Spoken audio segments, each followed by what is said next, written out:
Boa noite, cráteres e sorores. Eu sou a Soror Valéria, de Ribeirão Preto, São Paulo, ST4. Boa noite, Soror Dione, tudo bem? Soror Lourdes? Boa noite, seja bem-vinda. Muito obrigada. Agradecendo a Soror Lourdes, que me mandou o link ainda agora há pouco. Obrigada, querida.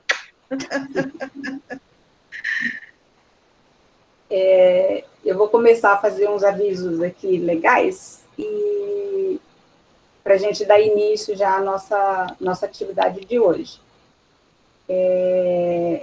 Aviso legal. Esta atividade começa a ser gravada a partir de agora para registro junto à grande loja de jurisdição da língua portuguesa, AMOR. Ao ingressar na sala virtual desta atividade, você concorda com a cessão de seus direitos de voz e imagem. Ao ingressar na sala virtual desta atividade, você também concorda automaticamente com a íntegra do que dispõe a Lei Geral de Dados do Governo Federal. Sejam todos muito bem-vindos.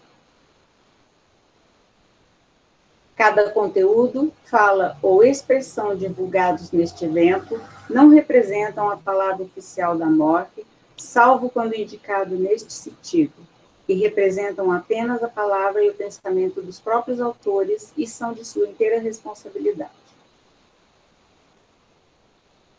A declaração da missão da Ordem Rosa Cruz. A antiga e mística Ordem Rosa Crucis é uma organização internacional de caráter místico-filosófico que tem por missão despertar o potencial interior do ser humano, auxiliando-o em seu desenvolvimento em espírito de fraternidade, respeitando a liberdade individual e dentro da tradição e da cultura Rosa Cruz. Instruções para um fórum produtivo. As perguntas e os comentários poderão ser feitos ao final, observando o tempo máximo de 3 minutos. As perguntas deverão ser objetivas e relacionadas ao tema abordado. Educação e bom senso em primeiro lugar. Esta atividade é uma parceria entre a Loja Rosa Cruz Distrito Federal e a Loja Rosa Cruz Fortaleza deste ano Rosa Cruz 3374. A nossa palestra de hoje é a tradição primordial. O nosso palestrante é o Frater Márcio William França Amorim. Ele é grande conselheiro e mestre provincial da região Nordeste 3, graduado em Administração e Direito, auditor da Secretaria da Fazenda do Estado do Ceará, membro da Ordem Rosa Cruz desde 1983 e da tradicional Ordem Martinista Tom desde 1989. A palestra aborda o conceito e os elementos do processo iniciático que caracterizam o trabalho desenvolvido pela tradição primordial desde a antiguidade, no âmbito das ordens iniciáticas, visando a preservação do conhecimento esotérico e seu objetivo de promover o desenvolvimento do ser humano.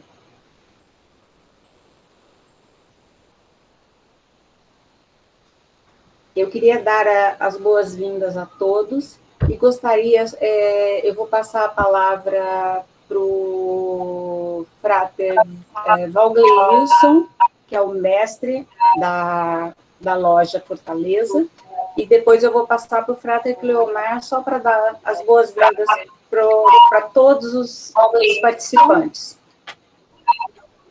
Frater Valgleilson, por favor. Boa noite a todos. Infelizmente eu não posso ligar a minha câmera porque eu estou usando pelo celular e minha câmera frontal ela não está funcionando. Sou o Frater Valgleilson Lemos, né, atual mestre da Loja Rosa Cruz Fortaleza. Eu disse anteriormente que é uma grande honra participar de mais uma vez dessa atividade do nosso Frater Márcio Amorim, nosso venerável grande conselheiro, que vem representando muito bem a nossa região NE3 aqui em Fortaleza, que corresponde aí ao capítulo Teresina, Loja Rosa Cruz Fortaleza e o Pronal Juazeiro do Norte. Tenho certeza que todos terão aí um momento de grande compartilhamento de conhecimento que agrega aos nossos estudos Rosa Cruzes, que traz a visão do nosso frater, que é estudioso, que é dedicado. E, mais uma vez, também tenho que agradecer o convite feito pelo venerável mestre Sorodione, da loja Distrito Federal, para compartilhar esse momento conosco. Sinto-me honrado aqui em nome de todos os membros da loja Rosa Cruz Fortaleza. Essa parceria ela deve continuar, com certeza, por muitos anos e, quiçá, para sempre, né? Muito obrigado, uma boa noite a todos. Essa pandemia trouxe isso de bom, né, Frater Valgleilson? A gente consegue reunir muitas pessoas de vários pontos do país, né, numa mesma atividade, e pode ter certeza que essa nossa parceria vai continuar, porque eu já tenho uma outra atividade para lhe propor, viu? Tá bom, um grande abraço. Frater Cleomar, por favor, você podia dar as palavras de boas-vindas?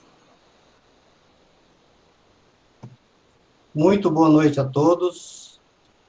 Eu sou o Frater Cleomar, monitor regional da região DF1. E o José Delfim, o nosso grande conselheiro aqui da região, pediu que eu o representasse. Ele está em sala de aula neste momento e não pôde estar presente. Então, em nome do nosso grande conselheiro, eu cumprimento a todos os fratres e sorores, aos oficiais da grande loja aqui presentes, aos oficiais dos organismos afiliados, e ao nosso palestrante da noite, o nosso frater Márcio Amorim, e desde já agradeço a sua disponibilidade de estar aqui conosco, aceitar o convite da nossa mestre, Johnny, da loja Distrito Federal. É um prazer imenso tê-los todos aqui conosco, essas palestras que têm sido bastante disputadas e com grande presença de todos os membros. Então, que tenhamos uma palestra profícua, e muito boa noite a todos e um bom proveito. Gratidão. Gratidão, Frater Cleomar, por suas palavras. Frater Valgleilson, acho que o monitor regional está aqui também, né, da região? Deixa eu dar uma olhada. Acho que é o frater Tibério, não é isso? É o monitor do Pronal Juazeiro do Norte, se eu não me engano. É isso? Se ele quiser dar uma palavra de boas-vindas também, está aberto em nome dos oficiais.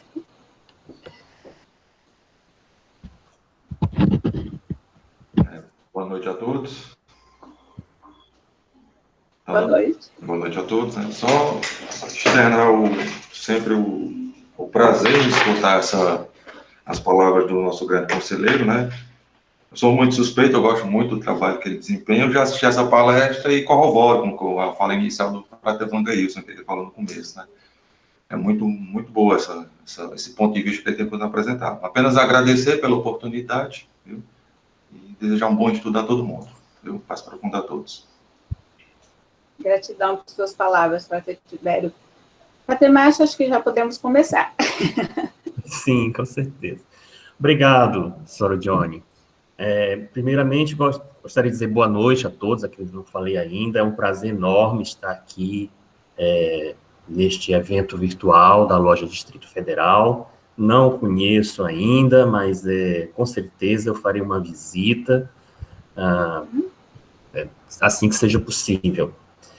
Gostaria de agradecer a Sorodione, mestre da loja, pelo convite gentil. Também gostaria de saudar o frater Germano, cearense, que agora está morando em Brasília, que é o mestre auxiliar, foi mestre da loja Fortaleza em 2015, e eu tenho certeza que, quando ele assumir, fará também um trabalho espetacular, como fez aqui. É uma pessoa muito querida de todos nós. Também gostaria de saudar o frater Cleomar, do monitor regional, e a todos os fratres sorores e amigos da morte que estão nos assistindo aqui. Eu vou começar aqui com o compartilhamento da apresentação.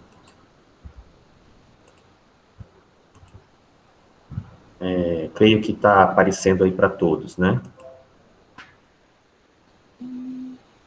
Deixa eu ver se eu imprimo. Vou ampliar, pronto. Isso, ótimo. Ok. O título, Tradição Primordial, é um assunto, esse assunto é algo que já me fascina há décadas, eu posso dizer assim. Eu tenho sempre estudado, lido, pesquisado, e é um assunto que interessa a todos nós, Rosa Cruzes, porque representa a essência mesmo da ordem, da Rosa Cruz, do martinismo, das ordens iniciáticas. Eu ousaria dizer que é a base, o pilar. Sem a tradição primordial, não existiríamos como instituição, como uma ordem iniciática. Vocês vão saber o porquê, conforme a gente vai avançando na apresentação. Eu, inclusive, escolhi essa imagem de abertura porque é uma pessoa frente ao universo, a manifestação do universo, no momento de reflexão, de deslumbramento, de assombro, ante esse universo tão vasto, exterior, que nos faz refletir sobre o nosso universo interior também. E nos leva à reflexão e ao questionamento sobre o mistério da vida, sobre a razão de estarmos aqui, sobre o que nos espera para o futuro, no sentido de crescimento. Então, é isso que a gente vai falar um pouco sobre nessa apresentação. E a tradição primordial eu vou abordar aqui do ponto de vista, como vocês vão ver, do processo iniciático. Poderia se abordar de várias formas, inclusive nosso venerabilismo grande mestre, o Frate Hélio Marx, ele também já apresentou um trabalho do ponto de vista filosófico, do ponto de vista acadêmico, que é uma outra vertente, é um outro olhar sobre a tradição primordial. Mas nós vamos focar no aspecto iniciático, e o que tem a ver conosco diretamente. Se vocês tiverem algum problema de visualização, se tiver alguma dificuldade, por gentileza, me avisem, porque às vezes a gente não sabe exatamente como está chegando até quem está assistindo. Vamos para frente. Bom, primeiro, esse vocábulo tradição, no nosso idioma, ele tem diversas dimensões, ele nos remete a alguns conceitos.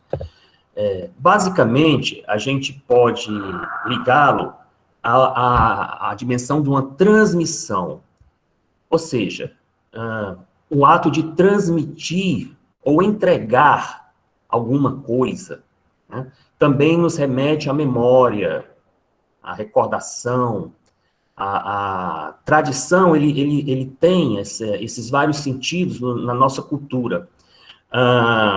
No meio jurídico, para quem é do direito, sabe que tradição é quando se faz a entrega de um bem que foi adquirido ao novo proprietário.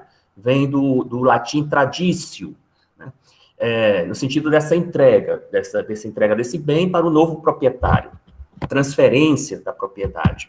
Mas também existem outros aspectos da nossa sociedade que nos remete à tradição. Inclusive, nós estamos no mês de junho, por exemplo, nós temos as tradicionais festas juninas, a tradição, as tradições juninas. Então, o sentido que a gente tem dessa palavra é de transmissão de algo, de uma perpetuação, de um legado, de pessoa a pessoa, ou de geração a geração, de um conhecimento, de um hábito, de um costume, que deve ser perpetuado e que deve ser renovado a cada momento, né? Mas, como eu falei, dentro do nosso trabalho aqui, nós vamos focar especificamente nessa transmissão do conhecimento através do processo iniciático. Bom, às vezes, falar de tradição, a gente remete ao passado, né? As pessoas associam a tradição, às vezes, a algo do passado, a algo distante, algo que aconteceu, e que, um passado remoto, algo antigo. Mas a tradição, ela se renova, e ela está presente constantemente no meio de nós. E hoje a gente vive nesse mundo tecnológico, inclusive este evento está sendo possível através da tecnologia.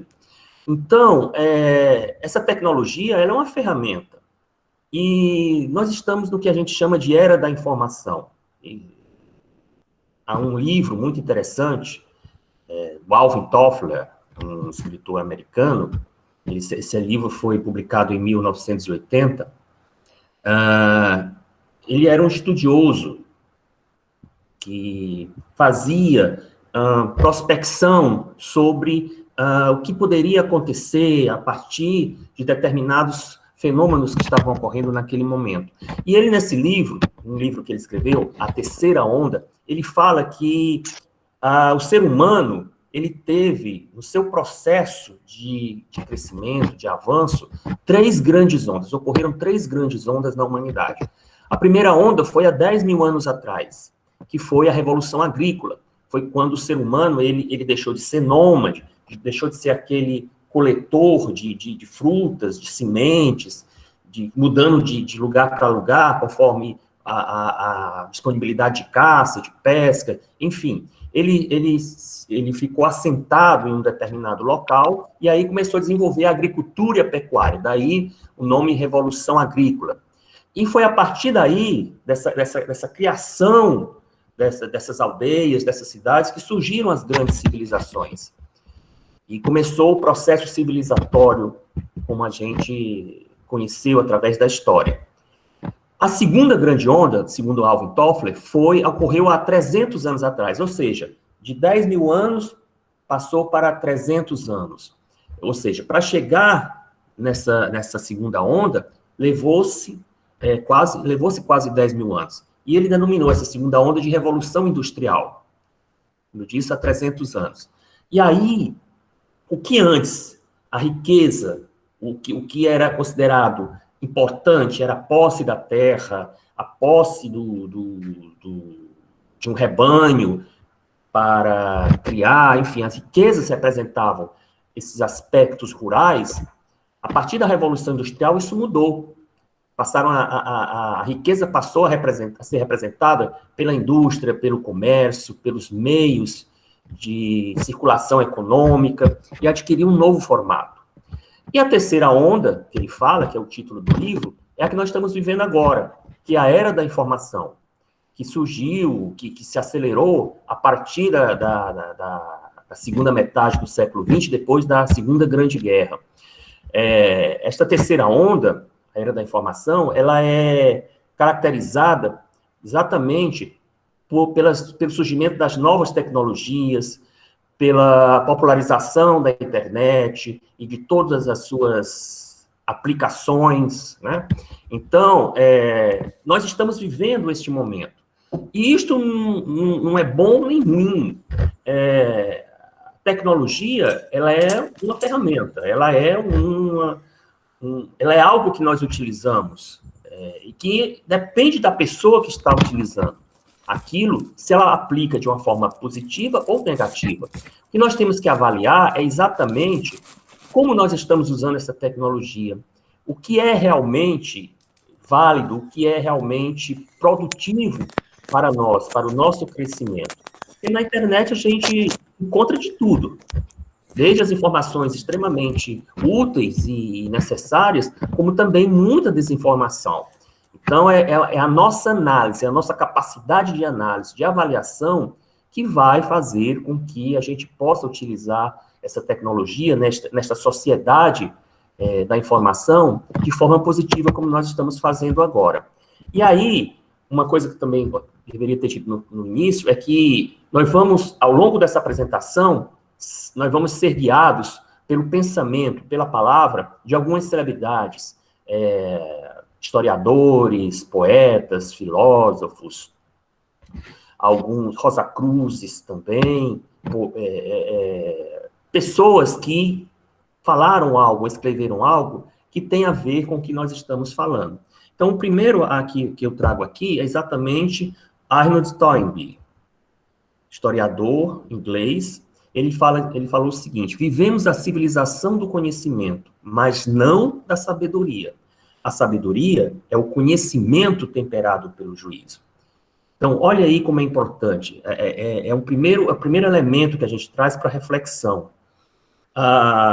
E essa palavra sabedoria, a gente vai se aprofundar um pouco mais conforme a gente for também avançando na nossa apresentação. Mas o que ele fala é isso, é que não é só ter o conhecimento em si, ele tem que gerar algo, e algo positivo. Então, o conhecimento, como ele diz aqui, tem que ser temperado pelo juízo. O juízo no sentido de uma avaliação, de uma análise, de uma real compreensão do que realmente esse conhecimento vale, de como ele deve ser utilizado. Porque aí ele se torna sabedoria. Caso contrário, a gente não tem algo positivo, né? Então, deixa eu passar aqui. Deixa eu ver se eu... Pronto. Nós conhecemos o passado, sabemos o que aconteceu, estamos vivendo o presente, mas todos nós temos expectativas sobre o que nos espera no futuro. O que realmente irá acontecer, como avançaremos, em que condições nós estaremos daqui a algum tempo. E nessas perguntas, nesses questionamentos, então, a gente pode fazer essas avaliações. Qual é a natureza do futuro? Um novo ser humano e uma sociedade renovada surgem do nada? Qual o papel da tradição na criação do futuro? Como eu falei, às vezes as pessoas associam tradição a algo antigo, obsoleto, atrasado, que não tem mais sentido hoje. Mas será que é isso mesmo? Será que a tradição é só algo que está lá, jogado, num passado distante, que não tem mais razão de ser, nessa era da tecnologia que nós vivemos hoje, neste mundo da informação? Qual é o papel dessa tradição? Como a gente vê, o que a gente espera para a construção de um futuro diferente? Vocês vão ver que isso aí depois a gente vai, quando chegar no final, a gente vai trazer de volta esses temas aqui. Mas primeiro a gente tem que expor alguns aspectos sobre a questão da tradição. E aí, agora, nós vamos trazer a palavra de um grande poeta francês, Victor Hugo.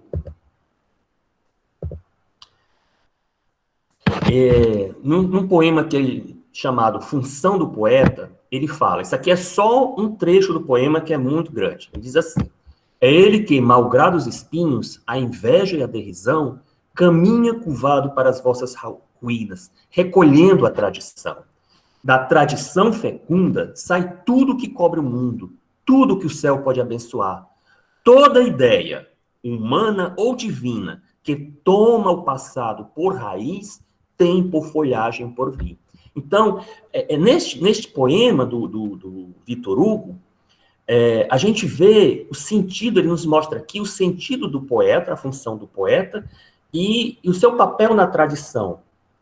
Ou seja, para o Victor Hugo, o poeta, inclusive esse poema foi publicado em 1840, numa coletânea de poemas dele, chamado Les Rayons et les Ombres. Numa tradução livre, seria a luz e as trevas, ou a escuridão. Né? Por que esse título? Ele mostra que o poeta, ele tem um papel na sociedade de trazer esta luz à sociedade, para afastar as trevas, para afastar a escuridão. E ele traz também para a sociedade essa tradição, porque toda ideia humana ou divina tem um passado, ele tem uma base que estabelece as condições para o futuro, ou seja, tem por folhagem ou por vir. Então, ele nos fala aqui dessa tradição, desse conhecimento, transmissão desse conhecimento. E é interessante que, para o Victor Hugo, o poeta, ele era como um mensageiro divino. Ele era um elo de ligação entre a divindade e os homens. Ele seria um guia da humanidade para exatamente sair das trevas, se afastar das trevas e buscar a luz, buscar o conhecimento que ilumina cada pessoa. Interessante também que, em latim, poeta é vate, que também tem um significado de profeta. No idioma português, vate, ele tanto significa poeta, como também significa profeta. Daí a palavra vaticínio, né, para profecia. Então, o poeta, ele seria este ser que, através de uma inspiração, ele traria esse conhecimento da tradição para que o passado pudesse servir como base para o futuro. E tanto é que na antiguidade, os poetas, eles, através da sua obra, eles criaram toda uma cultura para a sociedade, tanto ocidental como oriental. Por exemplo, a nossa sociedade ocidental, ela deve muito aos poetas gregos, como Homero e Hesíodo. Homero, que escreveu a Odisseia, Hesíodo, que escreveu a Teogonia, que, através dessas obras, eles estruturaram toda a mitologia greco-romana. Também, no Oriente, nós temos, conhecido de todos, o Bhagavad Gita, que é um grande poema sobre a epopeia, a aventura de Krishna, que é a base da sociedade e da religião hindu. Aqui mesmo, na América pré-colombiana, nós temos o Popol Vuh, que era também uma coletânea de poemas sobre os deuses. E, para citar também, na Mesopotâmia, nós temos a epopeia, o poema épico, né? A epopeia de Gilgamesh também. E, na cultura judaica, nós temos os salmos de Davi, nós temos os cânticos na Bíblia, que correspondem também a uma linguagem poética. Então, vocês veem como o poeta, ele estaria sintonizado com essa tradição, com essa fonte divina, e de modo a trazer o conhecimento até o ser humano e promover o seu desenvolvimento. Daí, o sentido da palavra tradição, desse elo entre o passado e o presente.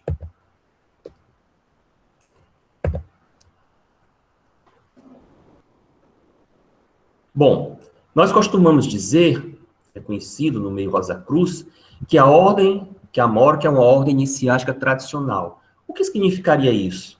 Esse termo tradicional? Seria que ela está engessada dentro de determinados parâmetros, de determinados meios que se reportam ao passado, que estão obsoletos, que estão fora da moda, como se diz, não tem sentido hoje mais, não tem uma mensagem hoje para o ser humano, nem nenhuma perspectiva futura? Seria isso o termo tradicional? Então, eu estou fazendo esse questionamento para que a gente, depois, já quando chegar perto no final, a gente possa retomar isso aí e chegar a algumas conclusões baseadas no que nós já apresentamos.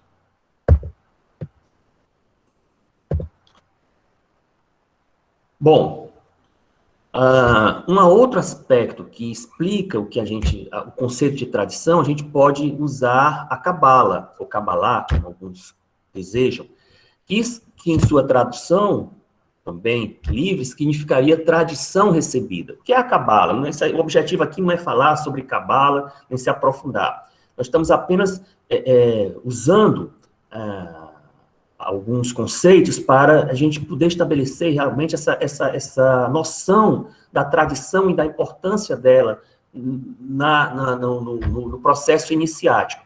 Então, essa Cabala, essa tradição recebida, constitui um conjunto de conhecimentos que surgiu no meio judaico, que nos fala sobre a cosmogênese, a criação do universo, e a ontogênese, a criação do ser humano.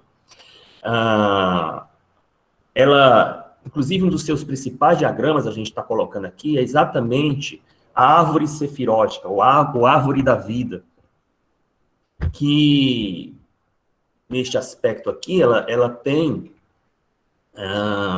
as diversas sefirot, que é o conjunto é o plural de sefira, disposta de tal modo que ela nos fala exatamente sobre o universo no ser humano e o ser humano no universo. Ou seja, como se deu esse processo de criação, de surgimento do universo, a partir da emanação da divindade, até chegar em Malkut, né, essa Sefira, que seria a nossa dimensão física, e depois nos fala sobre o retorno de todos nós nesse desenvolvimento em busca da nossa origem divina.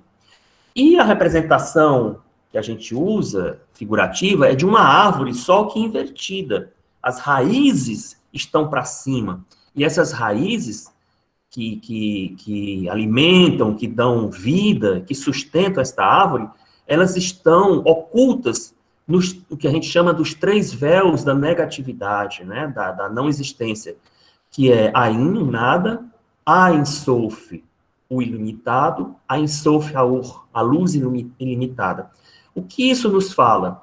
Que a origem da vida, a origem de tudo, do universo e também de todos os seres, será sempre um mistério, porque ele está oculta neste véu da negatividade, da não existência. E que o que nós chamamos de agora, também, essa origem da vida será sempre um mistério, e o que a gente chama de o agora, deste momento, está oculto num passado distante. Basicamente, é isso que a gente procura representar, trazendo esta figura da árvore da vida, com estas folhagens. Vocês se lembram do que o poeta, o Victor Hugo, falou? Vamos ver se a gente volta um pouquinho.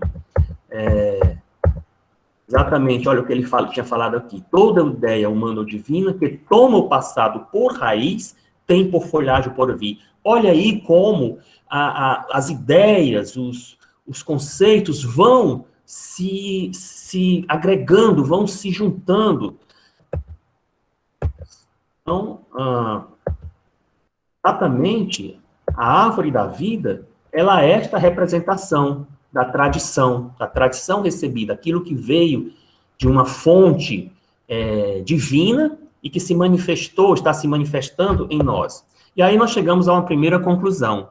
Os passos fundamentais à nossa frente dependem, em grande medida, daquilo que foi aprendido no passado.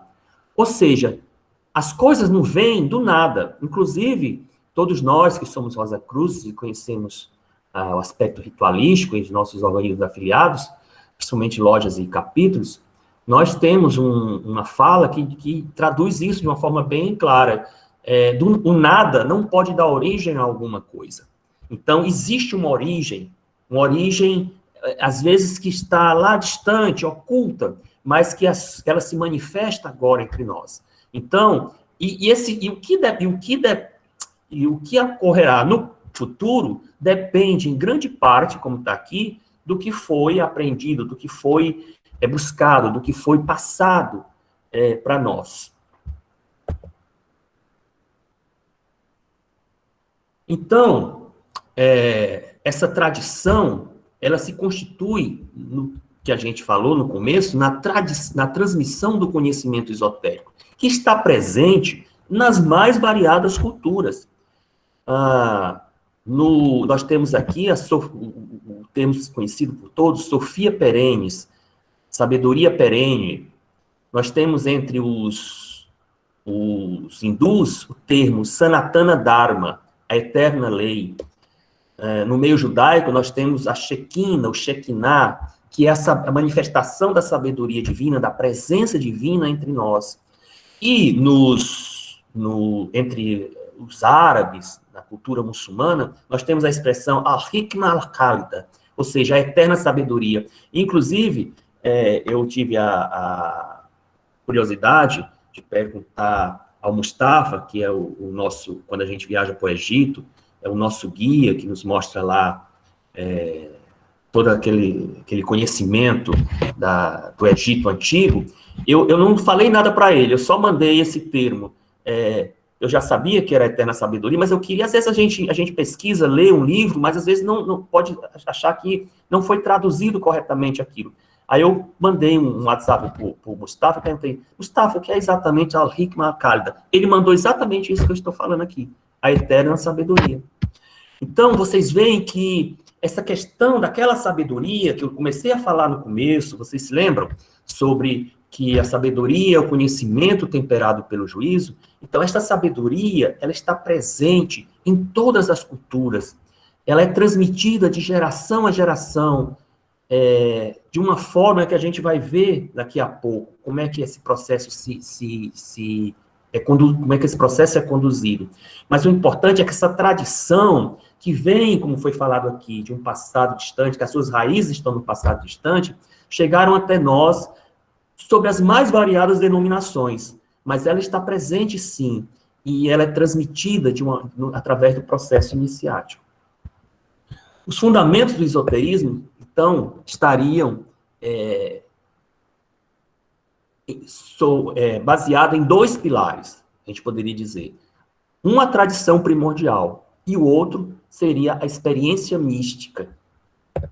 O que seria exatamente a tradição primordial? Como a gente poderia visualizá-la? E aí nós nos valemos da palavra do Plutarco, filósofo e historiador grego do século I. Ele diz o seguinte: existe uma doutrina atribuída à mais remota antiguidade e que descende dos fundadores dos conhecimentos sagrados dos legisladores, chegando até os poetas e filósofos. Olha aí, o Plutarco falando dos poetas, que seria falado 18 séculos depois por Victor Hugo, né? Ele diz que essa sabedoria, essa doutrina, que descende dos fundadores dos conhecimentos sagrados, chegaram até os poetas e filósofos. Sua origem é anônima, porque está, segundo nós vimos, na árvore da vida, na árvore sefirótica, ela está oculta pelos véus da negatividade. Ela é de origem divina e eterna. Porém, trata-se de uma doutrina cujo crédito vigoroso e indestrutível se encontra frequentemente envolvido não somente nos discursos e nas tradições, mas também nos ritos iniciáticos, tanto entre os bárbaros como entre os gregos. Bárbaro aqui é porque os gregos consideravam qualquer cultura, mesmo desenvolvida, bárbara se não fosse grega, né? Então, mas o que eu quero ressaltar, veja bem o que ele diz, essa doutrina, ela não tem apenas discurso, ela não tem apenas aquela parte intelectual, aquela parte objetiva, mas ela também está baseada nos ritos iniciáticos. É por isso que se fala que a tradição primordial, ela também depende da experiência mística, que é exatamente esse processo iniciático. O que é a experiência mística? É a busca da nossa integração com a origem divina, com a nossa origem divina. Essa experiência pessoal e única, direta, com a divindade, que é proporcionada, que é conduzida através do processo iniciático. Mas então vocês têm que ver que ele está falando aqui, que não é só um aspecto de um conhecimento, de uma lei, de um princípio, algo intelectual, mas também algo iniciático.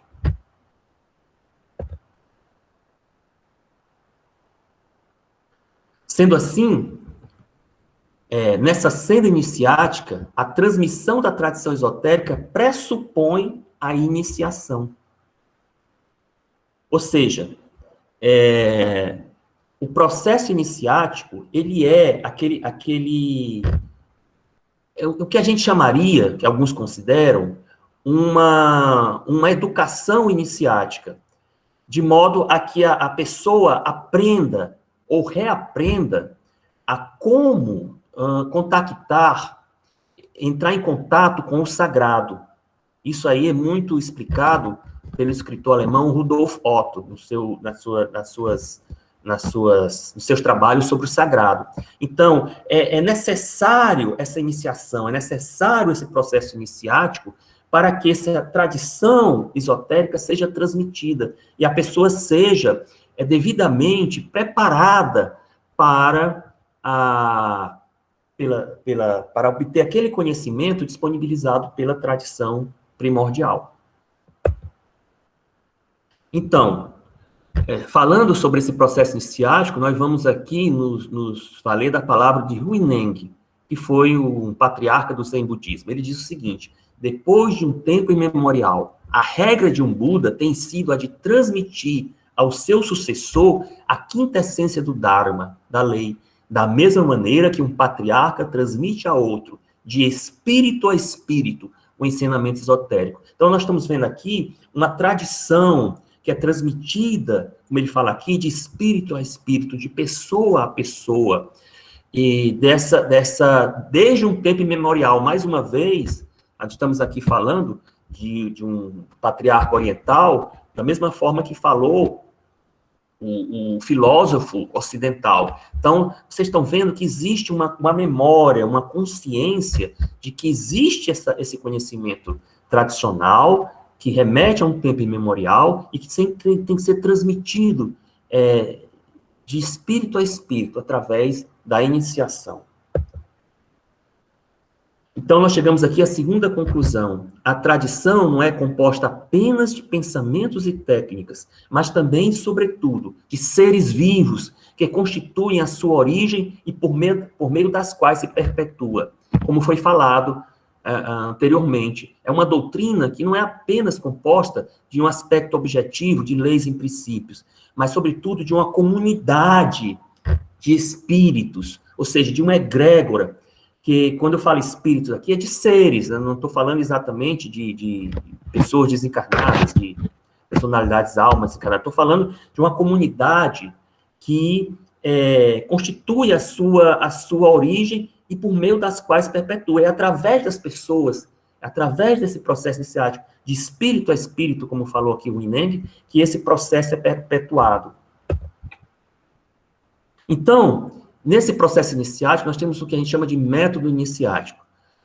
Qualquer ramo do conhecimento, ele precisa de uma metodologia para a sua perpetuação. Isso a gente aprende nas várias ciências, nas várias áreas do conhecimento humano.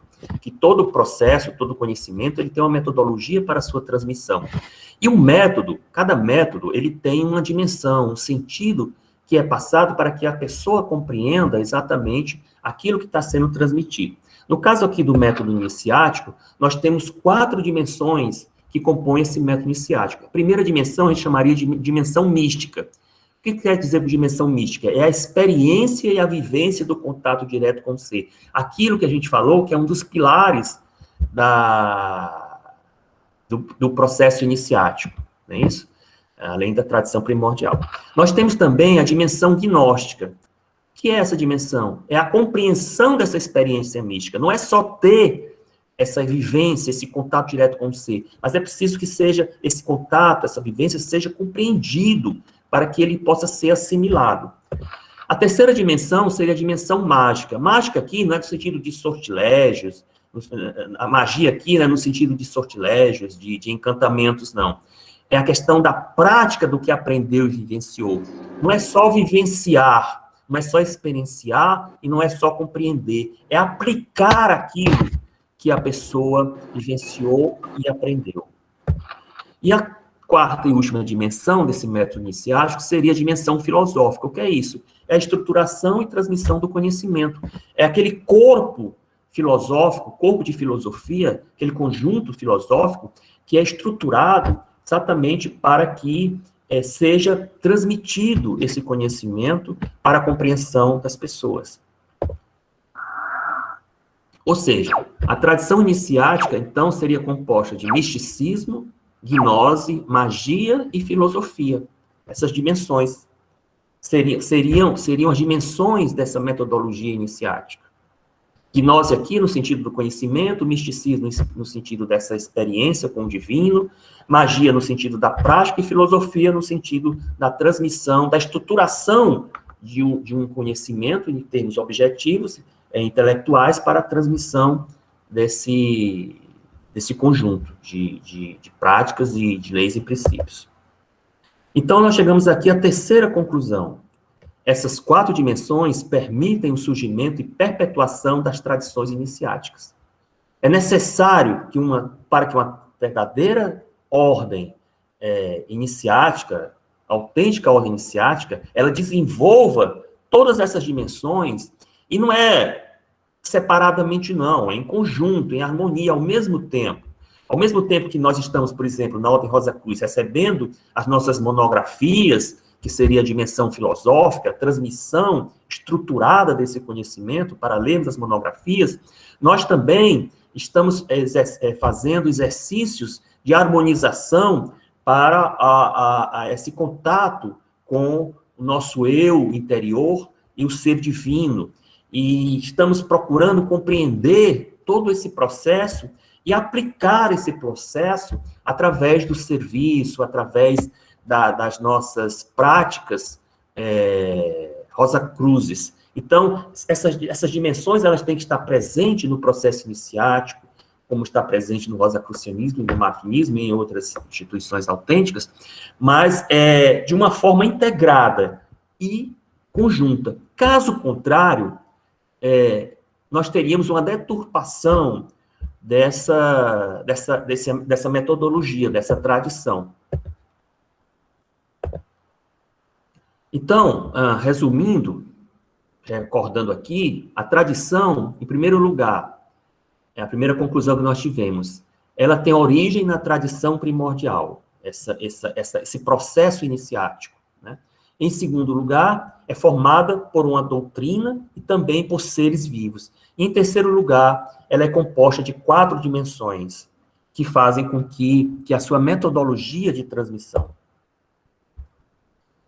No entanto, se não houver, como a gente falou, uma harmonia, uma interação, uma dosagem dessas dimensões, poderão surgir desvios que a gente chama de dispersão, ou seja, uma desagregação dessa metodologia e da própria extinção ou morte daquele caminho iniciático. É o que acontece, às vezes, com algumas organizações que deturpam a sua metodologia e procuram destacar mais um aspecto ou outro, gerando aí uma distorção do que deveria ser a prática da transmissão desse conhecimento iniciático.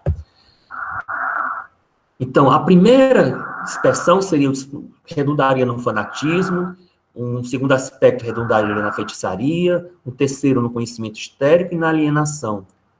Como? Exatamente o que a gente quer falar dessa deturpação, desses aspectos negativos, quando surge uma falta de integração no processo iniciático. O primeiro, o fanatismo. O que seria o fanatismo? Seria o aspecto filosófico dissociado das outras dimensões. É o que a gente chama exatamente do dogmatismo, do fundamentalismo. É quando o que é transmitido, ele está dissociado, por exemplo, de uma compreensão maior daquele processo, em que não há uma experiência, uma vivência mística naquele processo iniciático. E também está dissociado da prática, da aplicação. Então, o que nós temos é um conjunto, um corpo de conhecimento, que ele é o que a gente chama daquele conhecimento estéril, né? Que redunda também, não só, na verdade, o conhecimento estéril. Na verdade, é mais um fanatismo que ele está falando aqui, um aspecto de um fundamentalismo que torna engessado aquele conjunto de ideias e que gera o fanatismo. Não há uma abertura, não há um questionamento, não há... tudo está engessado em dogmas e não há um avanço, um crescimento, algo que resulte no verdadeiro avanço para que a pessoa possa se desenvolver naquela senda. Nós teríamos também outro aspecto desse desvio, dessa dispersão, que seria a feitiçaria. O que seria a feitiçaria? Seria a magia, ou seja, a aplicação desse conhecimento dissociado das outras dimensões. Você estaria fazendo algo sem saber o porquê, sem ter essa compreensão de uma vivência real, e sem ter um embasamento filosófico. É nesse aspecto que a gente chama de feitiçaria, porque estaria fazendo algo que seria práticas supersticiosas, sem nenhuma fundamentação para que pudesse realmente resultar em algo que pudesse constituir um avanço, um crescimento pessoal. Nós teríamos também o que a gente chama de conhecimento estéril, que é exatamente a gnose, o conhecimento separado das outras dimensões. É aquele que estuda por estudar, conhece por conhecer, é aquele conhecimento enciclopédico, intelectual, mas que não gera fruto nenhum, não serve para nada. Por isso que é o conhecimento estéril. Você não aplica esse conhecimento, esse conhecimento não te leva a uma vivência com essa experiência do divino. Também não está baseado e não contribui para o aprimoramento da filosofia. É aquele conhecimento da pessoa querer saber só por saber, sem resultar também em algo útil. E o quarto aspecto da perturbação dessas dimensões seria a alienação. O que é alienação? É o misticismo puro e simples, afastado das outras dimensões. A pessoa ficar só na meditação, só separado do mundo de todos, apenas em devaneios, sem aplicar esse conhecimento, sem nem sequer compreender esse conhecimento e sem transmitir esse conhecimento. Então, o iniciado, na verdade, ele deve ser completo, ele deve ser um místico, porque ele crê em algo. Ele deve ser gnóstico, porque compreende algo, compreende aquilo que ele crê. Deve ser um mago, porque ele pode algo, ele põe em ação aquele conhecimento. E, ao mesmo tempo, ele é um filósofo, porque ele transmite esse conhecimento. Ele estrutura esse conhecimento de forma que ele possa ser transmitido.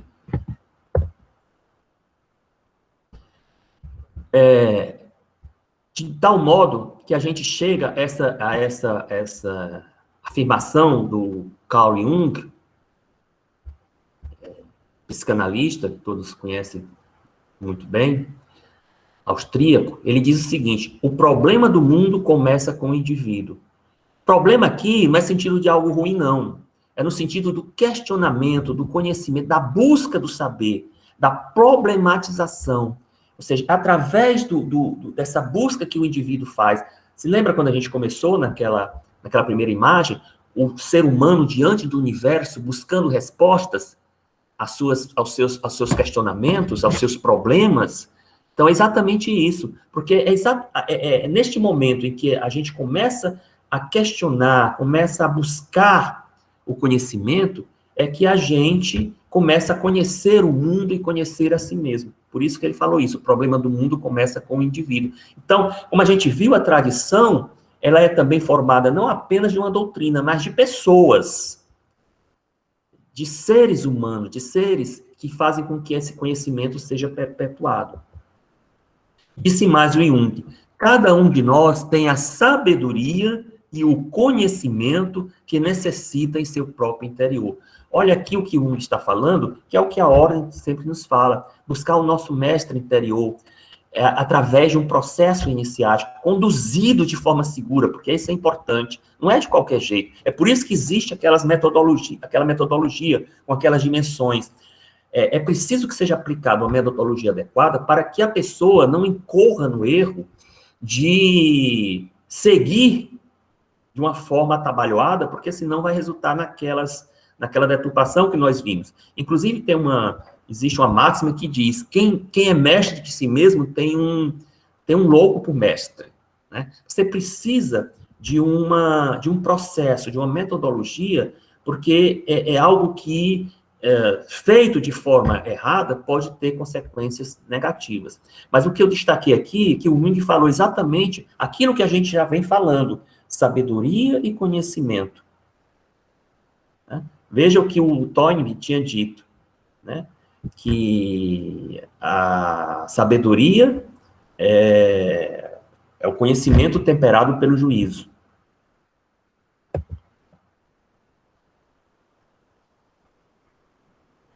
Bom, então nós vamos aqui trazer o que o grande mestre de língua francesa, o Frater Serge Toussaint, na Ontologia dos Rosa Cruz, ele fala também. Ontologia de origem grega significa literalmente ciência do ser. No absoluto, esta ciência corresponde à sabedoria de Deus. Olha o que ele está nos levando, né? É a tradição primordial, né? O conhecimento Maior seria vinda da sabedoria de Deus, tido como onisciente, onipresente e onipotente. Aplicada ao ser humano, ela designa o conhecimento das leis divinas. Mais uma vez, sabedoria e conhecimento, o qual ele pode e deve adquirir no decurso de sua evolução espiritual. Em geral, somente as ordens tradicionais, ele não está falando aqui só da ordem Rosa Cruz ou da ordem martinista, das ordens iniciáticas tradicionais, têm verdadeiramente uma ontologia, pois os ensinamentos que elas perpetuam originam-se numa herança cultural e espiritual que é transmitida de escola de mistério para escola de mistério. Aqui nós estamos vendo de novo o mestre Zen, o Huineng falar, nós temos Plutarco falar dessa transmissão que vem de uma herança cultural antiga, segundo uma filiação ininterrupta através dos tempos.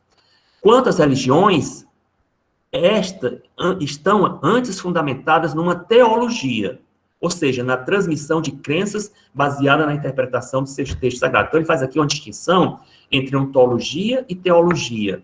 Ontologia, esse conhecimento, essa sabedoria transmitida através das escolas de mistério, por meio de uma filiação ininterrupta através dos tempos. Enquanto que as religiões têm uma teologia baseada em crenças na interpretação dos seus textos sagrados. Então, nós chegamos aqui ao que eu chamaria de conceito da tradição primordial. A gente caminhou, tivemos essa caminhada até agora para chegarmos neste momento. A tradição primordial é a sabedoria eterna tornada acessível à compreensão humana. O que isso quer dizer? É aquele conhecimento transcendente ao qual todo iniciado, todo buscador está ligado desde a sua primeira iniciação. Esta sabedoria eterna, porque nós não podemos ter, neste momento, nessa forma que nós estamos, um conhecimento pleno, absoluto da divindade, do que ela representa, do que ela é, porque ela está além da nossa capacidade de compreensão. Nós retomamos aqui aquela imagem da árvore sefirótica, em que as suas raízes estão nos véus do imanifesto, ou seja, estão além da nossa capacidade de compreensão. Então, nós não podemos compreender, nós não podemos apreender, nós não podemos entender o que é a divindade na sua essência. Mas a sabedoria eterna, que é uma dimensão dessa divindade, do qual nós tivemos nossa origem, ela é tornada acessível, sim, à compreensão humana. É exatamente a tradição primordial.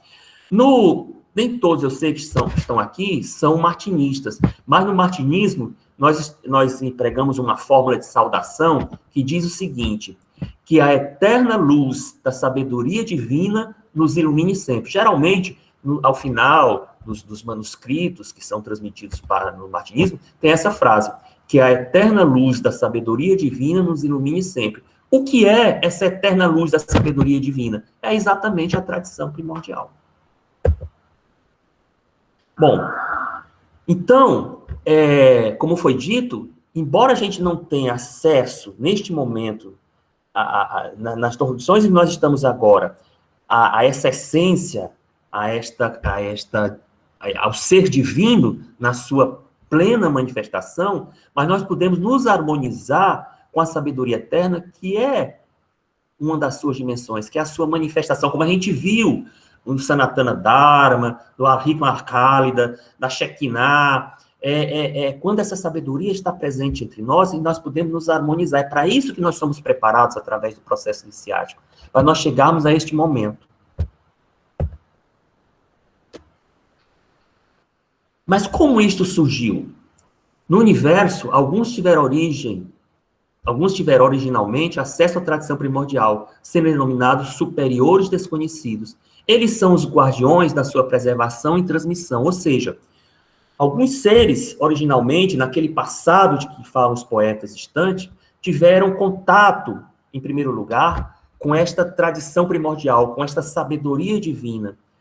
E eles se tornaram guardiões para que pudesse transmitir, preservar e transmitir este conhecimento para que outras pessoas também pudessem ter acesso. E eles são hoje denominados entre nós superiores desconhecidos. É a grande loja branca da grande fraternidade branca. E a autenticidade de uma organização ou tradição iniciática depende da sua ressonância com a tradição primordial. Ou seja, é essa tradição primordial que, como a gente falou no início da apresentação, que dá origem e que mantém as ordens iniciáticas, a tradição esotérica, tanto no Ocidente como no Oriente. Sem que uma organização esotérica, iniciática, esteja em ressonância com essa tradição primordial, ela não permanece, ela não vive, ela não se mantém. Então, os guardiões desse conhecimento e da transmissão são os superiores desconhecidos. São eles que têm autoridade para reconhecer ou para invalidar um movimento ou uma instituição iniciática se não estiver de acordo, reconhecer se estiver de acordo e invalidar se não estiver de acordo com a tradição primordial. Daí, o que a gente chama de grande fraternidade branca, na verdade, a grande loja branca da grande fraternidade branca, que é composta por esses superiores desconhecidos. De tal modo que, então, a gente chega aqui ao objetivo. Para que realmente esse processo iniciático? Então, como a gente pode entender o objetivo desse processo iniciático? E aí eu vou me valer do escritor russo, Tolstói. Em seu livro Guerra e Paz, existe um diálogo entre dois personagens muito interessantes, que está lá no livro. É um livro que está aberto a todas as pessoas. E vocês podem, se alguém tiver curiosidade, procurar. Ele fala exatamente qual é o objetivo dessa tradição primordial, qual é o sentido do seu trabalho entre nós, nesse diálogo entre dois personagens do livro. Então ele diz assim, no livro Guerra e Paz: a finalidade essencial, que é ao mesmo tempo a base de nossa ordem, um personagem falando para outro que estava sendo admitido numa determinada ordem, e que nenhuma força humana pode derrubar, é a conservação e transmissão à posteridade de um certo mistério importante, que nos vem dos tempos mais remotos, dos primeiros homens mesmo. Desse mistério depende a sorte do gênero humano. Mas ele é de tal ordem que ninguém o pode conhecer e aproveitar sem estar preparado por uma longa e perseverante purificação de si próprio. Por isso, poucos homens podem esperar encontrá-lo em pouco tempo. Por esta razão, temos um segundo objetivo, ou seja, o primeiro é a conservação e transmissão desse mistério. Mas o segundo objetivo é preparar nossos adeptos para a possibilidade de corrigir as próprias inclinações, purificar e esclarecer a razão por meios que nos revelou a tradição dos homens que trabalharam na pesquisa desse mistério, ou seja, dos superiores desconhecidos, e assim torná-los aptos a recebê-lo. Tolstói coloca num livro, vamos dizer assim, profano, na mão de todos, o que nós estamos falando aqui e o que é o trabalho desenvolvido nas escolas iniciáticas. Ele nos fala, o primeiro objetivo iniciático é a conservação e transmissão desse mistério que teve origem, né, que foi revelado pela tradição dos homens que trabalharam desde o seu início, desde tempos remotos, como ele fala aqui, né, desde os tempos mais remotos. E o segundo objetivo, mas ninguém pode ter acesso a esse conhecimento de uma forma abrupta, sem ver nem para quê. É preciso que o adepto, que o iniciado, seja preparado adequadamente, aquilo que eu falei, a aplicação de uma metodologia, porque senão haverá uma deturpação, ele poderá, na verdade, obter resultados negativos. Porque ele fala aqui que precisa ser corrigidas as inclinações, purificada a sua razão, né, pelos meios que nos revelou a tradição. A gente vai ver isso um pouco mais na frente aqui. Existe um terceiro objetivo, mas a gente só vai revelar no final da apresentação. Claro, porque eu tenho que prender a atenção de vocês para saber o que será esse terceiro objetivo. Vamos para frente.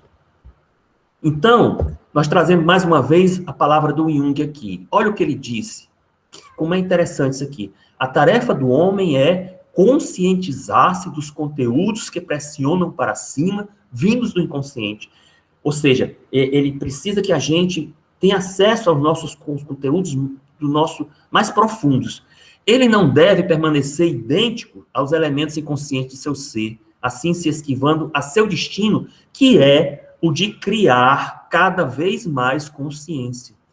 Tanto quanto podemos discernir, a finalidade da existência humana é a de avivar uma chama na escuridão do seu simples ser.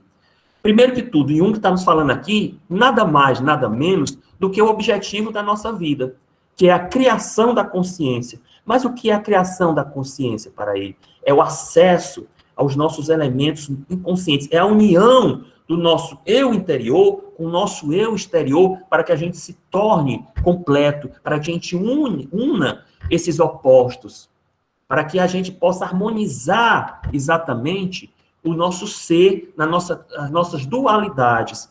E a finalidade é exatamente de avivar essa chama na escuridão do simples ser. Se lembram que o Victor Hugo falou da função do poeta? Dele conduzir, dele trazer um conhecimento para conduzir a humanidade para longe da escuridão, em busca da luz. Daí o termo, o título da coletânea de poemas dele, no qual estava a função do poeta, Les Rayons et les Ombres, a escuridão e as trevas.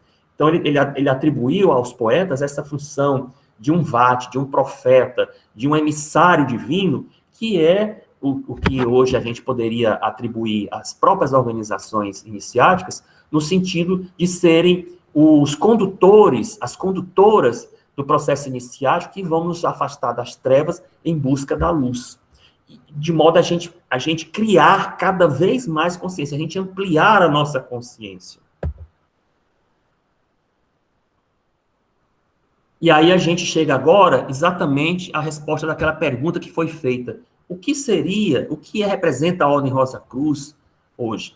A técnica iniciática utilizada pelos Rosa Cruzes tem sido a mesma em todos os tempos, porém adaptada a cada época e lugar. É por isso que como a gente falou antes, no início da nossa apresentação, que a Ordem Rosa Cruz, a Morkia, é uma ordem iniciática tradicional. Por quê? Porque ela tem uma técnica iniciática, mas que não é algo que está obsoleto, que está relegado a um passado, que não tem mais sentido na nossa era da informação, na nossa sociedade da tecnologia. Muito pelo contrário.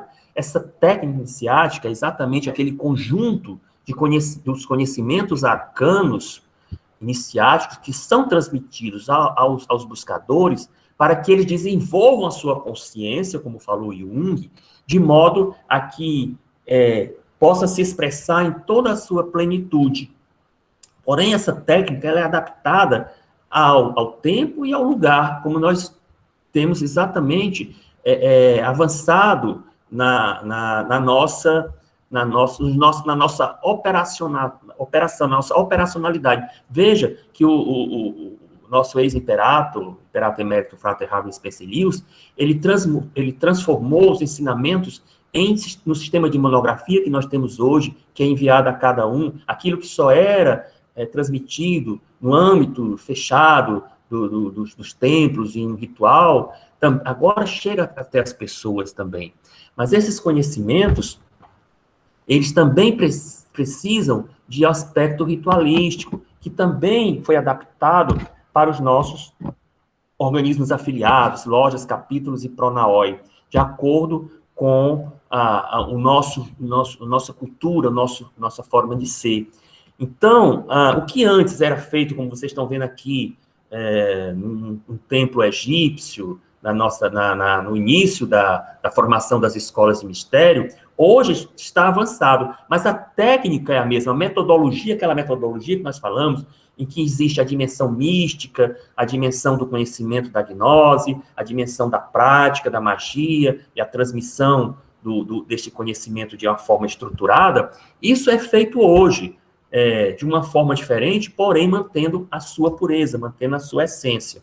Então, a ordem, ela não é, por ser tradicional, algo do passado, ou algo obsoleto, ou algo ultrapassado. Muito pelo contrário, ela se ajustou, essa técnica iniciática permanece, está em sintonia com os pressupostos estabelecidos pelos superiores desconhecidos para a transmissão da tradição primordial e desenvolve o seu trabalho de modo a que possibilite a todos nós avançarmos na obtenção desse conhecimento transcendente.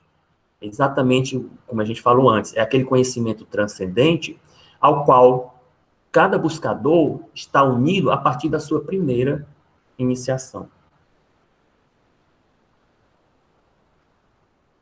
Então, mais uma vez, o Sérgio Toussaint nos fala, a Ordem Rosa Cruz, devido à sua origem e à sua natureza, é uma emanação da grande fraternidade branca, como a gente viu, superior desconhecido, e recebe constantemente o apoio da grande loja branca. É justamente por isso que ela é, ao mesmo tempo, tradicional e iniciática, no sentido mais místico desses dois termos. E agora a gente já está caminhando aqui para o fim da nossa apresentação, e aí a gente começa aqui a avaliar aquela questão do futuro. Se lembra aqueles questionamentos que nós fizemos sobre quais são as expectativas do futuro, como é que surgirá uma nova sociedade, baseada em que essa nova sociedade, esse novo homem, esse novo ser humano surgirá do nada? O que está, como é que, quais são as perspectivas futuras? Nós estamos agora saindo da era de peixes, segundo o conhecimento tradicional, estamos saindo da era de peixes, entrando na era de aquário. Quais são as mudanças que advirão com essa nova era? Nós vemos o símbolo da era de aquário, é exatamente o que a gente chama de aguadeiro. Este ser humano em que ele segura uma ânfora do lado, geralmente do seu lado direito, seja no ombro, seja no braço, no caso aqui ele está na perna direita, e do qual sai em profusão uma água constantemente. O que simbolizaria isso aí? Na verdade, a ânfora, a gente pode se reportar ao coração. E essa água que sai em profusão é justamente essa energia do amor, da compreensão, da harmonia, que surge do nosso coração nesta nova era, e está apoiado no braço do lado direito. Segundo alguns estudiosos, o nosso cérebro ele é dividido em dois hemisférios, o direito e o esquerdo. O esquerdo é mais racional, lógico, analítico, objetivo, enquanto que o lado direito, ele é mais criativo, intuitivo, subjetivo, ligado às emoções. Então, esta nova era de aquário, não é que um hemisfério seja ruim e o outro seja bom, muito pelo contrário, tanto é que nós precisamos dos dois. O músico, ao mesmo tempo em que o músico, ele ao tocar, ele expressa sua emoção, mas ele também tem que ter um conhecimento intelectual e objetivo, racional, da teoria musical. Então, a gente tem que utilizar as duas, mas o que ele está despontando aqui, está sendo evidenciado, que na era de aquário, é preciso que seja despertado essa criatividade, essa intuição, esse aspecto mais subjetivo do nosso ser, e a gente possa vibrar em harmonia, amor e compreensão para todos, essa energia fluindo do nosso coração. E aí, nós vamos recorrer agora às palavras de Marie-Louise von Franz, que foi uma psicoterapeuta analítica, inclusive discípula de Jung, que ela diz: no fundo, o que está se formando no inconsciente coletivo é a imagem do homem na era de aquário. A imagem astrológica do período aquariano é uma imagem do homem que, segundo Jung, representa o antropos, como uma imagem do self, ou seja, de si mesmo, ou da personalidade interior mais abrangente que habita todos os seres humanos e a psique coletiva. Ele derrama a água de um cântaro na boca de um peixe da constelação chamada Peixe do Sul, que representa alguma coisa ainda inconsciente. Isso poderia significar que a tarefa do homem na era de aquário será tornar-se consciente. Olha o que Jung disse, a finalidade da vida é a criação da consciência. Tornar-se consciente dessa presença interior mais ampla, ou seja, dos nossos aspectos interiores, do nosso ser interior, o antropos, e ter maior cuidado com o inconsciente e com a natureza, em vez de explorá-la. Ou seja, o desenvolvimento do ser humano, ele não será possível a menos que haja a comunhão pisciana do homem material com o homem espiritual. O que é isso? É a união dos dois peixes. Vocês sabem que o símbolo do signo de peixe são dois peixes nadando em direção contrária. O que significa isso? É a dualidade que existe dentro de nós.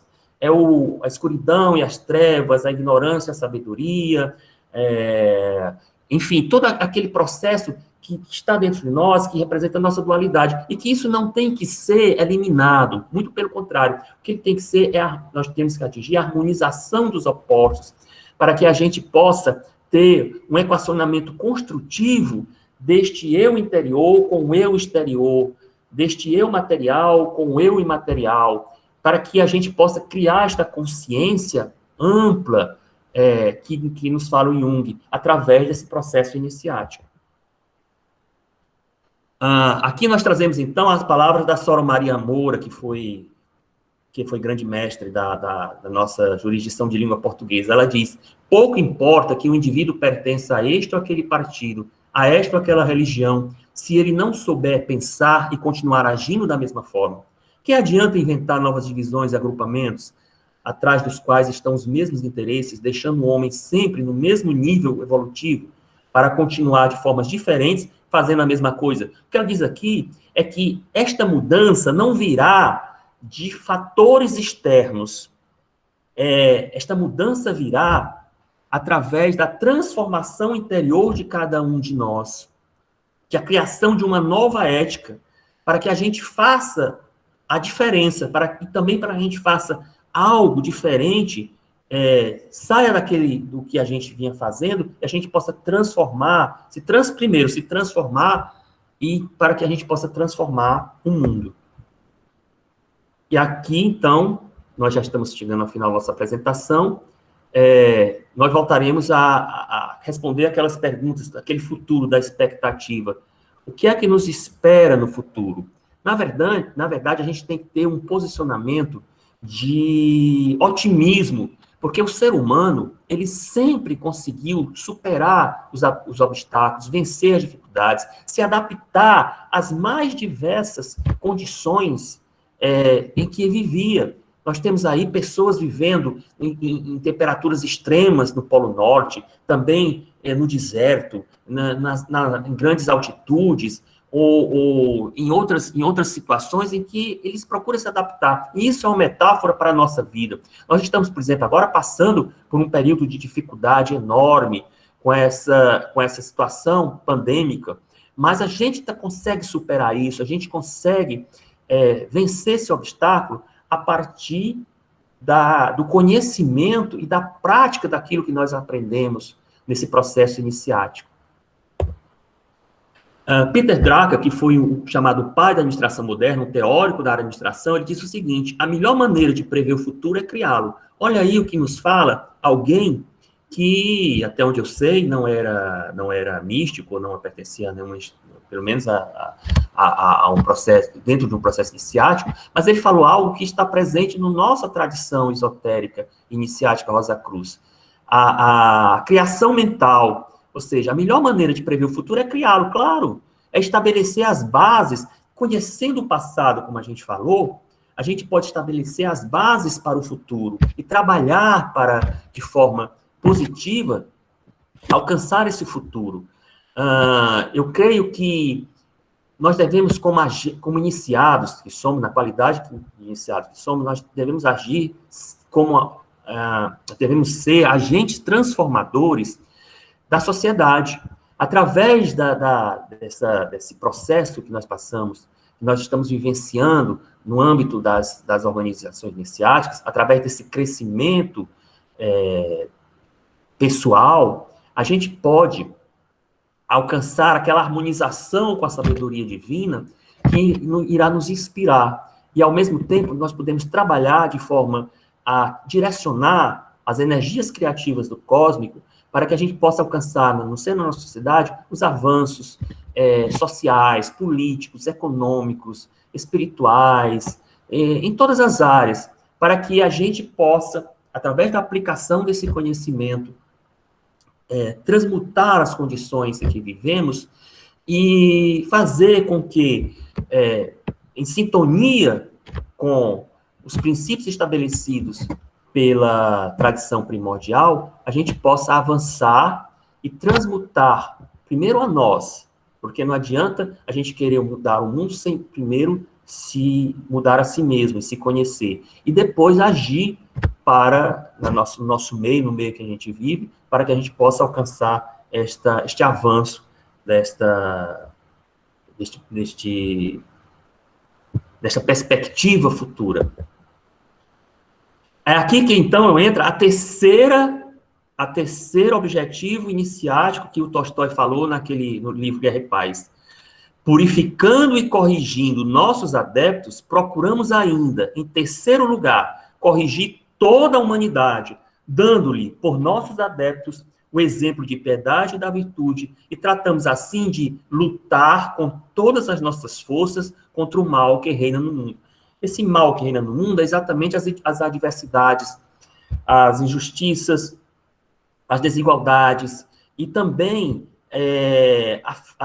todas aquelas situações que impedem o avanço do ser humano. Então, a partir do momento, como foi dito lá por Leão Tolstói, tem que ser transmitido um conhecimento sagrado, mas esse conhecimento é de tal monta que as pessoas têm que ser preparadas para recebê-lo. E, ao ser preparado, esse adepto, ele vai sendo purificado e corrigido, né? De modo a que, ao se purificar e corrigir, ele possa também corrigir toda a humanidade, dando exemplo e agindo, de modo a transmutar as condições negativas em algo positivo, como ele diz aqui, contra o mal que reina no mundo, são expressões do século XIX. Então, pensando no futuro, eu vi uma vez uma frase que eu achei muito interessante, que diz assim: todos falam em deixar um planeta melhor para os filhos, mas ninguém fala em deixar filhos melhores para o planeta. O que é que significa isso? É que, como foi dito, a tradição, essa tradição primordial, ela é feita de uma doutrina, mas também de pessoas. Então, as pessoas têm que procurar se melhorar, se aperfeiçoar, porque é através desse aperfeiçoamento que nós vamos melhorar o planeta. Então, nós temos que preparar as pessoas, como diz assim, deixar filhos melhores para o planeta, deixar pessoas melhores para o planeta, porque é assim que o planeta irá melhorar também, como a gente acabou de ver também através da palavra do Leão Tolstói. Já terminando, esse é o último slide, então, o que nos diz Elie Wiesel, que foi um escritor norte-americano e ganhador do Nobel da Paz? Ele diz o seguinte: mas onde eu devia começar? O mundo é tão vasto, começarei com o meu país, que é o que eu conheço melhor. Meu país, porém, é tão grande, seria melhor começar com minha cidade. Mas minha cidade também é grande. Seria melhor eu começar, então, na minha rua. Não, na minha casa. Não, na minha família. Não importa. Começarei comigo mesmo. Ou seja, é o que o Jung disse. A problematização do mundo começa com o indivíduo. E como a gente também falou através do pensamento dos outros expoentes aqui, que foram colocados, através da melhoria, do aperfeiçoamento do ser humano, que a gente começa a se preparar para mudar o mundo. Então, em vez da gente ter um objetivo de começar logo a mudar o mundo, vamos começar a mudar a nós mesmos. Então, tem aquela frase também que diz: seja a mudança que você gostaria de ver no mundo. Bem, fratres e sorores, amigos da morte que estão presentes, isto é o que nós tínhamos para apresentar. Gostaria de agradecer a todos, desejar paz profunda e obrigado.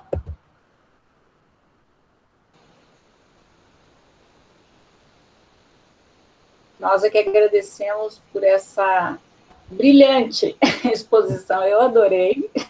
Bom, muito, muito bem encadeada, para mim foi fantástico. O Germano tinha toda a razão, o Valgleilson também tinha toda a razão. Então... Que bom que vocês estão pensando isso. O objetivo foi trazer essas reflexões para que a gente possa realmente ficar com alguma coisa para ir pensar, para ir refletir, e também para a gente se aprofundar um pouco mais do que é que nós estamos fazendo no âmbito da Rosa Cruz e do martinismo também. Com certeza. Nós temos que divulgar mais ainda isso. Eu vou abrir para comentários, perguntas, ok? Quem quiser, faz o... Parabéns, Levanta Márcio. a mão. Não me surpreendeu. Fantástica. Parabéns. Você é maravilhosa. Essa que eu digo é a pequena grande. Ela é baixinha, mas é de uma estatura enorme. Meu Deus, só você mesmo. Você, mas não me surpreendeu. Sensacional, de alto nível. Muito obrigada, viu? Eu que agradeço a atenção. Muito obrigada, Frater Márcio. Gostei muito. Para mim, valioso. Tem um Frater Eduardo Depp que está com a mão erguida. Boa noite, meus fratres. Boa noite. Boa noite. Meu nome é Eduardo Ribeiro. Sou um estudioso muito jovem, que gosta de conhecer muitas coisas novas. Sou membro da Rosa Cruz, sou irmão marrom, sou primo Lei, e quero agradecer muito meu frater Márcio Amorim pela belíssima apresentação. Foi ótima desde o começo ao fim. Eu super entendi todas as frases, toda a hora que você parava, refletia e falava, foi muito bom. Creio que todos os fratres e sorores entenderam muito bem. E me fez muito refletir também sobre vários trabalhos que eu já apresentei sobre Jacob Böhme, tradutor do brasileiro, né? Jacob Böhme, Claude Saint-Martin, William Mois. Então, muito obrigado pela sua apresentação, me fez refletir muito e ainda mais para os trabalhos futuros que eu pretendo apresentar. Então, o objetivo é esse, cara. Tem uma comentário da Sora Rita de Cássia, ela diz o seguinte, que a elevação da meditação, o casamento alquímico da personalidade com o eu superior de que falava nossa coisa é bem antiga, a tradição primordial, já estava na árvore da vida, se conectar, Sefira Keter, os Vedas de yoga com a união, exatamente, é isso que a gente falou, né? Todas as tradições falam. Frater Márcio, só um minutinho, eu não sei quem está dando interferência, se é o Frater Eduardo ou se é o seu. O Frater Eduardo. Só um minutinho, então. Pode falar, Frater Márcio. Não, só destacar essa contribuição aqui. A Soror Rita? Exatamente, que ela fez aqui, exatamente destacando essa questão desses processos que cada tradição ressalta, né? Na verdade, são formas diferentes de falar sobre algo em comum, né? Então, é essa perspectiva que a gente tem que ver. Ok. Mais alguém tem algum comentário, questionamento? Oi, Soror Dione. Ô, Frater Germano.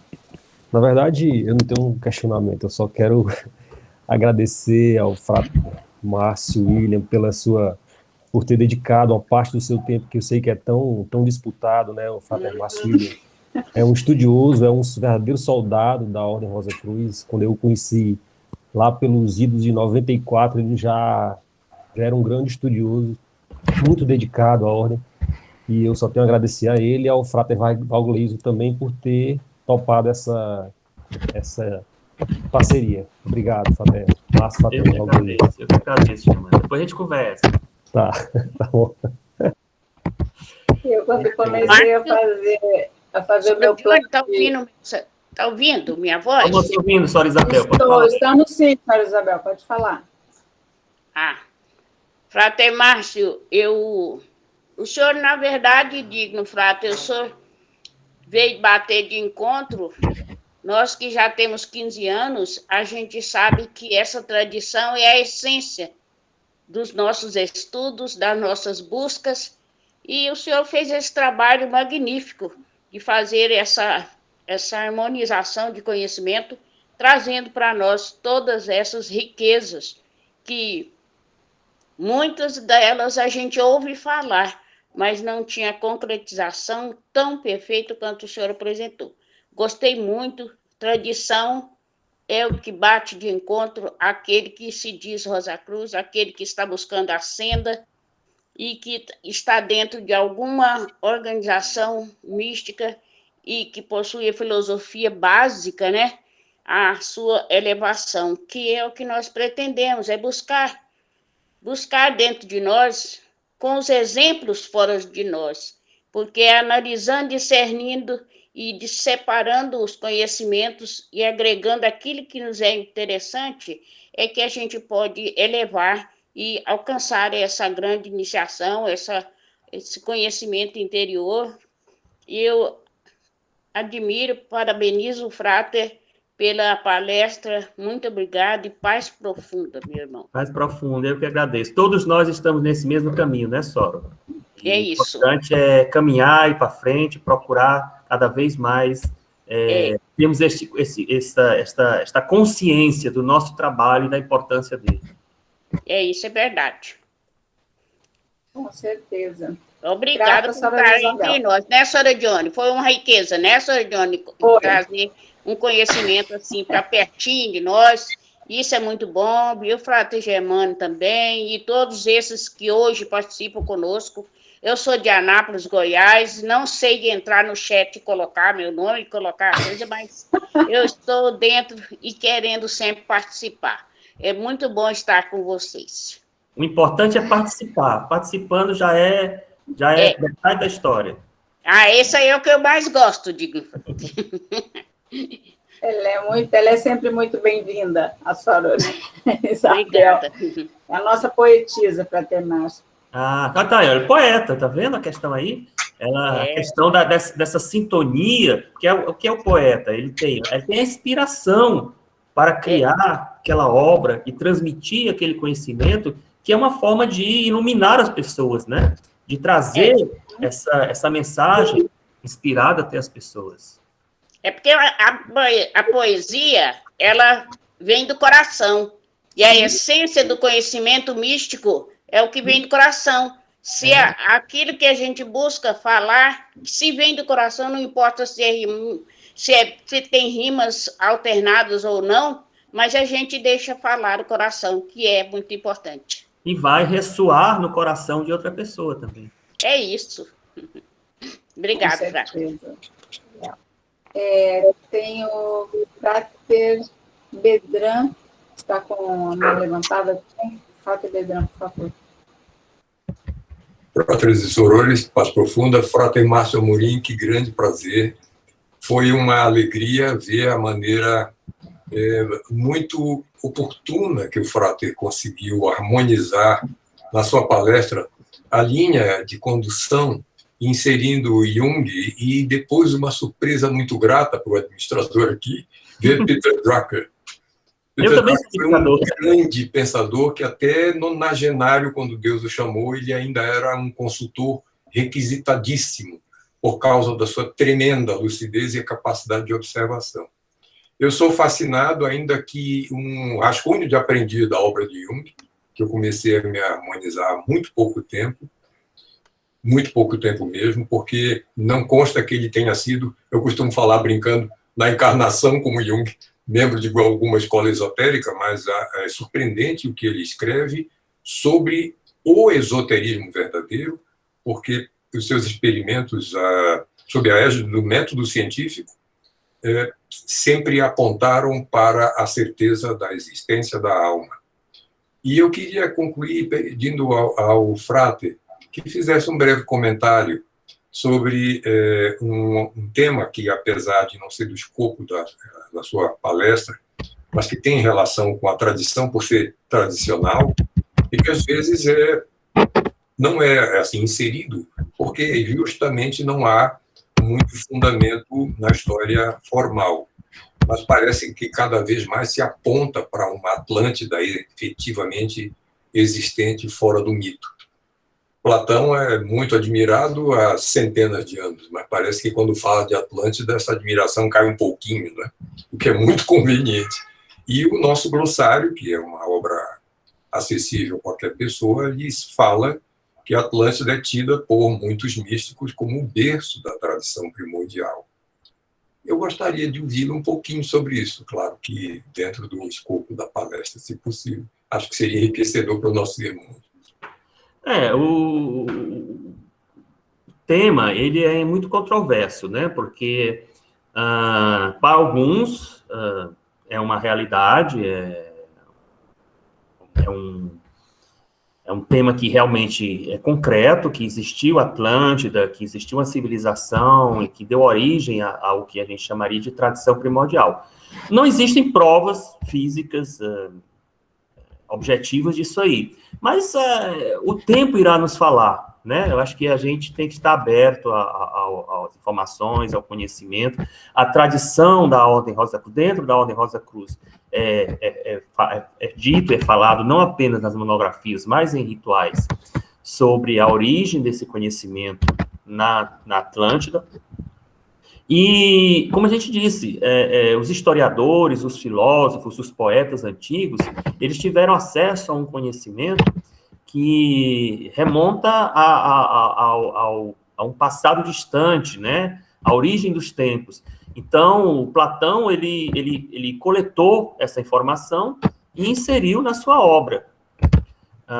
Então, só nos resta, independente de ser, vamos dizer assim, algo concreto ou não, o importante é a gente assimilar a mensagem, né? Que existia uma origem, como a gente falou aqui no trabalho, alguns seres chamados superiores desconhecidos, que a gente também conhece como Grande Loja Branca, Grande Fraternidade Branca, tiveram acesso e estruturaram esse conhecimento e que está sendo transmitido através do processo iniciático de geração a geração, para que exatamente possa aperfeiçoar o ser humano. Então, independente de ter surgido aqui ou ali, o importante é a gente ter consciência desse processo que existe, que a gente está integrado nesse processo. A partir do momento da nossa iniciação, como foi dito aqui, a gente passa a estar ligado a esse conhecimento transcendente. E que a gente tem que ser portador do Axote, também é uma questão ritualística, na transmissão desse conhecimento e nosso trabalho no âmbito das ordens iniciáticas, de também ajudar os outros, porque a gente não tem que ter aquela visão egoísta ou individualista. O trabalho, por exemplo, que é feito pelos oficiais dos organismos afiliados, tem que ser valorizado, tem que ser prestigiado pelos membros, porque eles ali são servidores, são pessoas que estão transmitindo aquele conhecimento. Quantos de nós não deixamos nossos afazeres, nosso lazer, muitas vezes, para nos dedicarmos a esse trabalho, a esse serviço iniciático? Então, é essa a essência da tradição primordial que nos foi passada. Então, se essa, digamos assim, pelo conhecimento Rosa Cruz, pela tradição Rosa Cruz, teve origem na Atlântida. Agora, se isso um dia vai ser efetivamente provado ou não, vamos aguardar, porque a verdade sempre surge. Muito obrigado, Digno Frater. Sobre isso, eu gostaria de chamar a atenção para um relançamento. Ficaram vários exemplares guardados 30 anos na Grande Loja, não é?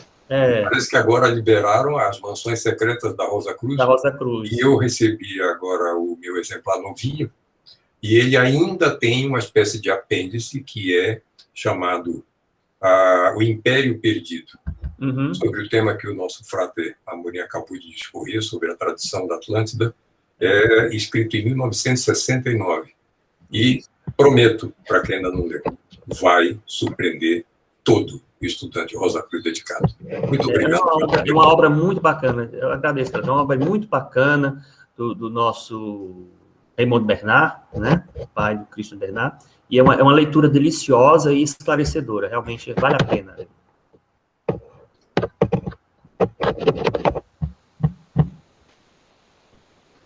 Mais alguém? Tem mais alguém para fazer algum comentário? Bom, então, se não tiver, mais uma vez, eu gostaria de agradecer a atenção de todos. Foi um prazer enorme estar aqui. Estou muito feliz de ter podido compartilhar essas reflexões com vocês. E desejo a todos muita paz, muita harmonia, muita saúde. Felicidades. Obrigado. Mais profundo. A gente queria agradecer também a sua participação, a sua disponibilidade, que desde agosto do ano passado nós estamos planejando essa sugestão desse ano, E eu usei muito Peter Drucker, né? A melhor maneira de fazer o futuro é criando, né? Então, vamos fazer cenários. A melhor maneira de prever o futuro é criá-lo. Né? E foi o que eu fiz, cenários. Falei assim, então aqui vai ter isso e aquilo. É isso aí. É isso aí. E, assim, eu queria agradecer mesmo ao Frater Valgleilson também por ter topado essa parceria, né? É a primeira de muitas que nós vamos fazer. E queria agradecer a presença de todos também. Frater Valgleilson, você quer dizer alguma coisa? Suas palavras para fechamento? Opa! Como sempre, né? Mais um aprendizado aí com a palestra do nosso Frater, e com certeza a gente firma e reafirma essa nossa parceria, e podem contar comigo, estou à disposição também da loja Rosa Cruz Distrito Federal. Um grande abraço. Outro. Muito obrigada a todos. Paz profunda. Paz profunda, Frater Sorores. E Frater Márcio, parabéns. Muita Obrigado. paz. Tchau, paz profunda. Boa noite, paz profunda a todos. Boa Paz noite. profunda. Muito obrigado. Boa noite, paz profunda. Boa noite, paz profunda. Boa noite. Boa noite, paz profunda.